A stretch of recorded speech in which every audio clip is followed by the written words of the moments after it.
So I'm trying my two phones. One is iPhone 17 Pro Max and one is iPhone 14 Pro Max. And I just realized the iPhone 17 Pro Max, which is in the right side here, it's so gorgeous. So this is my real skin.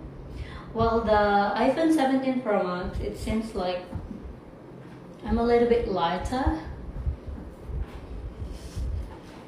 It's so pretty.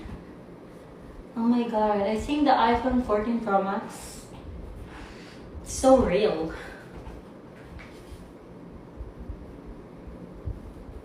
My skin here, no dents. Well, I like the iPhone 14 Pro Max still. So I'm trying my two phones. One is iPhone 17 Pro Max and one is iPhone 14 Pro Max. And I just realized the iPhone 17 Pro Max, which is in the right side here, it's so gorgeous. So this is my real skin. Well, the iPhone 17 Pro Max, it seems like I'm a little bit lighter.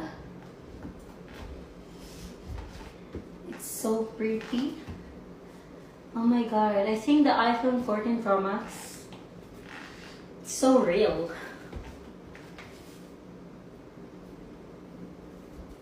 My skin here, no dents. Well, I like the iPhone 14 Pro Max still. So, for today's video, may amor na na natin dahil parating na si Mudra Kels. Ito ang kanyang magiging kwarto dito sa Australia. At papalitan ko lang ng pillow slip itong unan ni Mother Earth. Ayan. Sasabihin na naman ni Mama kung hindi ka naglinis, ganyan-ganyan. Charis. Dito ang magiging higaan ni Mother. Malaki din yung bedroom ni Mama. Kasi ito talaga, spare room talaga namin to for our visitor. Eh, alam nyo naman, kapag mga taga-Philippines, hindi rin maarte pagdating sa kwarto, diba? Kahit nga sa lapag na lang tayo matulog, okay na yan.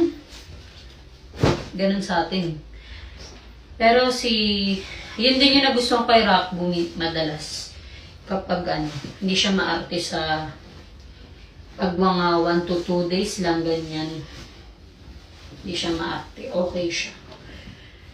Ayan. Ay. Kulay pink ang pillow slip ni Mother. Hindi na ako dapat magsha-shopping ako ngayon para sa regalo ni Mother. Bibigyan ko siya ng regalo, ganyan. Kaso hindi na ako bumili kasi gusto ko sana si Mama na lang yung kasama ko, siya mismo, para ma-experience niya din yung pagsha-shopping ba dito sa Australia. Kasi pag pinag-shopping ko siya ngayon, ang mangyayari is, nalaglag ang phone talaga. Ang mangyayari is, parang hindi na siya, hindi ka na excited. Diba? Kasi, nag-shopping ka na eh. So, parang, hindi na magiging, gusto ko marami kaming activity ni Mother Earth. So, ayan, ang kanyang kama, naka-ready na. Tapos, kinuhanan ko na din siya ng towel. At, papagtagan lang natin ang kanyang kama. Galit na galit tayo. So, ayan ang kwarto ni Mother. Ayan. Tapos, may drawer na din siya dito. Empty naman yan. Yung part dito, empty naman. Ay, hindi. Pero okay na yan. Ayusin ko na lang ito. Yan, pwede niya ilagay yung phone niya dito. Tapos mag-tiktok-tiktok siya. Gibunal. Ayan. Diba? Tapos may charging siya dyan. Charging pin. Nilagay ko lang to dito pero tatanggalin ko yun. Lalagay ko sa office. office room. So, ayun lang.